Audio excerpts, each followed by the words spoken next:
Welcome everyone. This is my new streaming setup. How is the audio? How is the focus? How is the frame? Well, because of the gear setup video will be released after, so this actually is a sneaky peek of new gear setup. I hope that brings more clearer video and better audio. But we'll see. It's the first time I'm using this setup, but first time I turn the camera around so it's facing this way. So let's see how it turns out. I actually don't know. I'm excited. Yeah, as you can see, I'm using CM4, line audio CM4 with the same adapter to become 3.5 millimeter going to the camera. All right. The height, the camera is about my chest height. It's a little bit low, very wide. I can show you guys. If I want to read a phone, I can read a phone. Yeah, that's pretty practical. Right. Today's topic, I want to talk about the recent camera release and my reaction to that. First, let's start with the Panasonic, because I've been eyeing on Panasonic for a long time. I always know their Achilles heel always been their autofocus. Since the S52 introduced the face detection autofocus, I always wondered how good they are now. And also they have the S52X, which only just become available. So the S25X, to me, I don't really care about those OI or SSD recording because I'm not a filmmaker. I want to do vlogging, so I care about those live streaming codecs and live streaming encoder inside the machine. It's very good value. It's only $200 over the regular S52, so the X over the standard version. And they give you so much. And I mean, the ProRes alone, it's probably worth $200. The SSD recording, probably another $200. And then the Wi-Fi and also the Ethernet adapter streaming capability worth another $200. So basically, Panasonic has given you $600 worth of value on paper for $200. So obviously, it's very attractive. My reaction to that is Panasonic need to learn how to make a camera light, compact, and vlogger actually want to use. The reason I said that is the S5 series come from the S1 series, which was Panasonic's first attempt into the full frame market. We understood that, and they kind of went the Nikon DSLR way. So S1 is surprisingly similar to the way, say, DA810, DA100, to some extent DA50. And yeah, it was successful. However, when Panasonic tried to do it a lighter, more entry-level version of S5, I don't think they've done enough.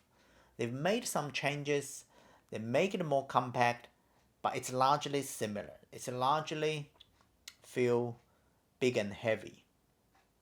I'm not saying, Canon R5 or Sony A7 R5 are compact and light. But since S5 is more of an entry mainstream offering, so they should be able to shave more weight.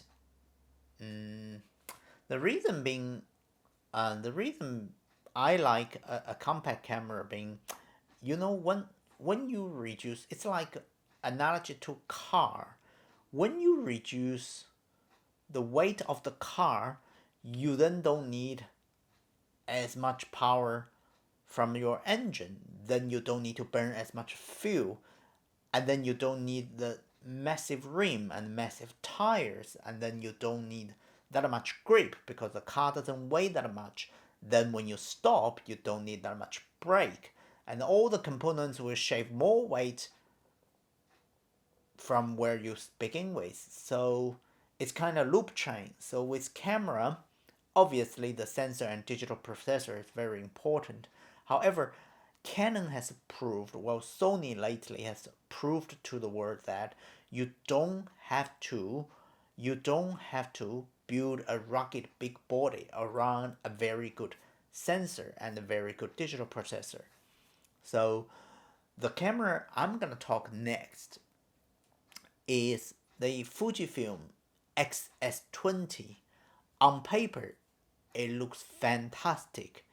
It was probably one of the most, if not the most complete APS-C offering. However, if you read the initial reviews and you read into the lines, you know the first batch of reviewers usually sponsored or at least get a early access to a product release. They are kind of the good guys in Fujifilm's eyes. However, if you really dig into what they say and also read the comments, the reply to the comments, I can tell you two things. The video autofocus is still not very good. Right? We all know Fuji's single shot autofocus is pretty much as fast as anyone else. However, their video autofocus tracking are still not as reliable, or it has its own quirks, let's put it this way. That's verified by multiple big name reviewers. The second thing is the claimed 7 stops IBIS still not as good in walking, vlogging, or shaky environment. So as soon as you start to move, the IBIS falls apart, which is a shame. You know, the photo IBIS works really well. But again, if a camera has IBIS, you tend to want to use it when you move, right? And then if the moving IBIS not good enough, then what do you get? Basically, why would you spend $300 more to get those open gate, to get those 4K 60, to get those 6K? They're all good stuff. But for me, what I care about a camera, I need to look at the lens. They don't really have a native vlogging capable lens. The only viable option is from Virchox, the 13mm 1.4. I think they need something like the Sony 11mm 1.8. Then you put a bit of digital crop, and then it becomes APS-C 16.5 plus another 10 to 20%.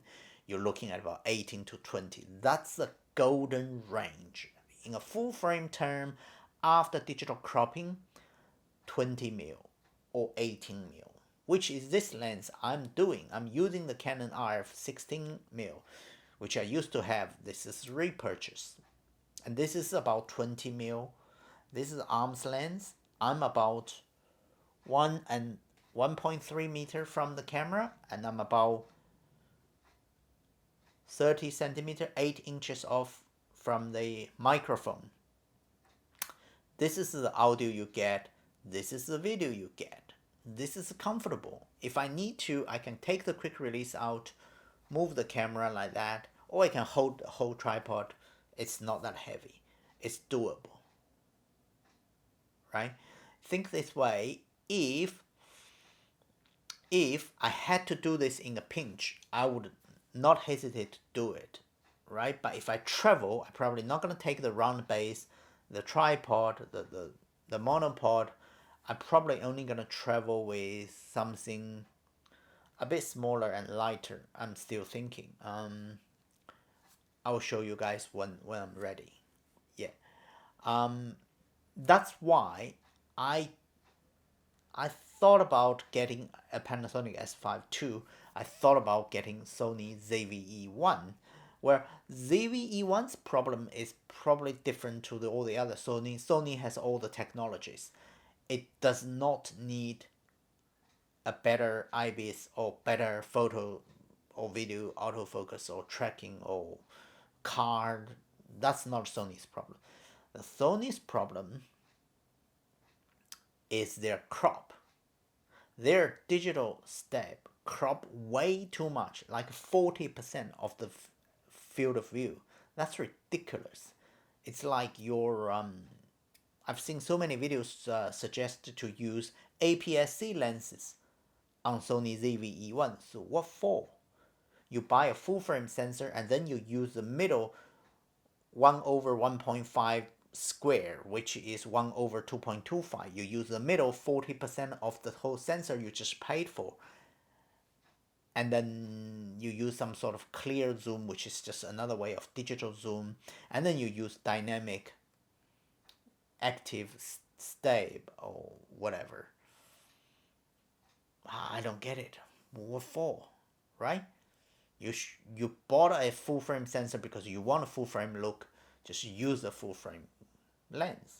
And in full frame terms, I think Sony do have a few options. They have an excellent 20mm. They have a Sanyong 18mm. And the Virchox just announced a 16 1.8. And they have their 14G Master. So, you know, depending on what you look for, you can always find something a bit very expensive on Sony system. But at least you get something. Or even the Sigma 16 to 28. If I'd purchase S5 II, I would buy the L-mount version of the Sigma 16 to 28 f2.8 because it's got 16mm, and then when you turn it around, shooting something, you behind the camera, shooting something in front of you, 28mm is very nice. Naturally wide, naturally, perspective. So you don't need to correct it too much, and you don't need to change lens. So one lens does two jobs. So that's all I ask from a camera at the moment. When I vlog, I want a after crop, after digital step, around 18 to 20mm full frame equivalent. And when I'm behind the camera, I want 28 to 35 equivalent. That's nice and natural, show the world what you're on about. And if one lens does both, that's fantastic. But very few lenses can do that. So I think the 16 to 28 Sigma is not too heavy, but it's not cheap. It costs in Australia about $1,200. So it's the same price as Panasonic 18mm 1.8, which leads to another thing. Why Panasonic lens is so expensive? It's only a prime. Why is it so expensive? The prime's supposed to be like half price of a f2.8 professional zoom, right? But it's not.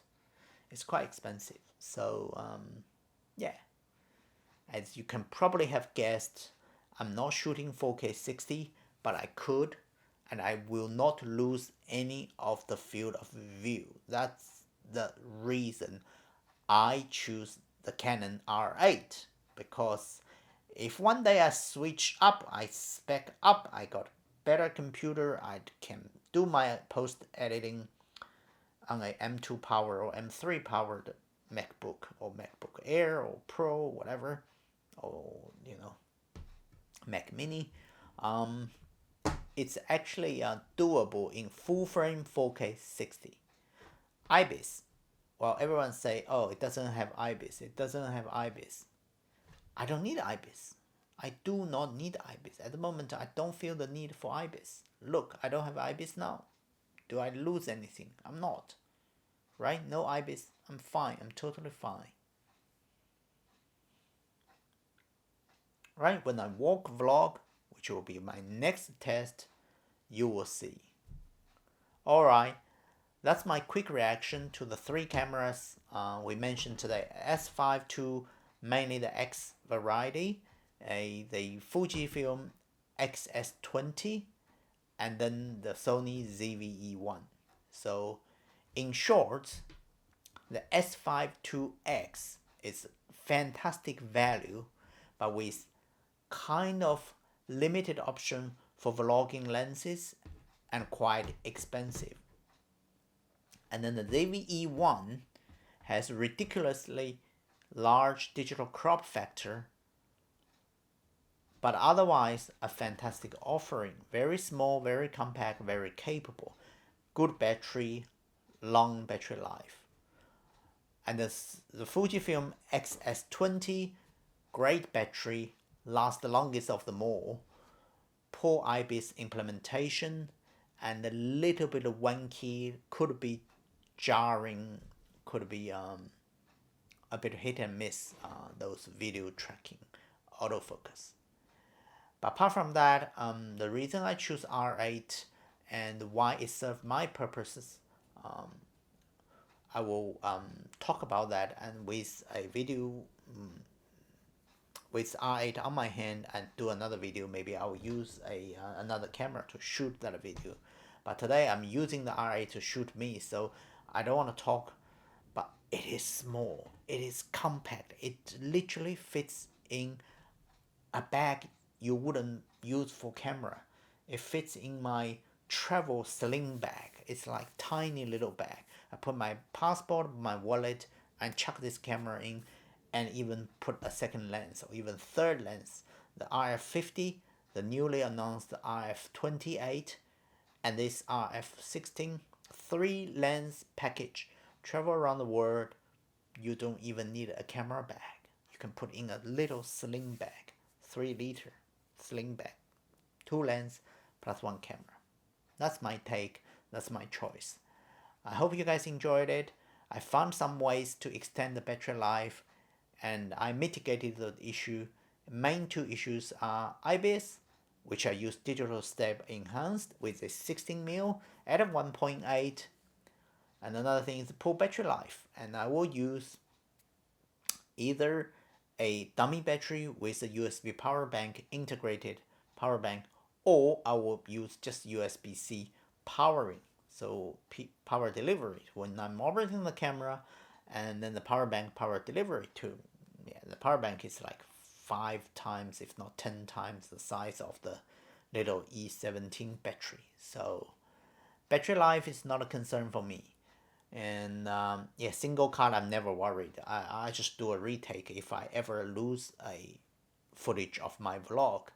Other than that, do I need more lenses? Yes, I do have a telephoto lenses. I probably buy another R50 to use the telephoto, and yeah, R50 and R8. They both support 4K 30. They both support a USB-C webcam function. And I'm recording this, so if I don't record, I can just put USB-C straight into the computer and then stream.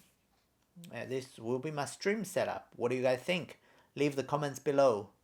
Thank you for watching. I'll see you next time. Bye for now.